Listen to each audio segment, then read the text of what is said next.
আসসালামু আলাইকুম গাইস, কি অবস্থা? সবাই ভালো আছেন? তো আজকে শুক্রবার কি রান্না করি তো রান্না শেয়ার করি।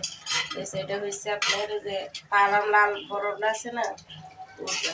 তো এই যে দেখতে পাচ্ছেন, তো এই যে এটা দিয়া কাঁঠালের বিচি দিয়ে রান্না করি। কাঁঠালের বিচি দিয়ে রান্না করি।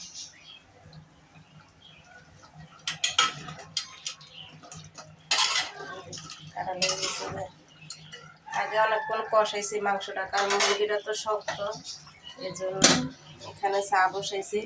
আর এই যে গুঁড়া মাছ 5 মিশালি, এগুলা দিয়ে টমেটো দিয়ে ঝোল করো। এই যে 5 মিশালি গুঁড়া মাছ, বুঝছেন? এই যে 5 মিশালি গুঁড়া মাছ। আর এই যে এখানে আছে গরুর মাংস, ঝুরা মাংস আছে। এই যে ঝুরা গরুর মাংস। এই এদের উপর রান্নার আয়োজন কেমন হয়েছে একটু কমেন্টে অবশ্যই জানাবেন।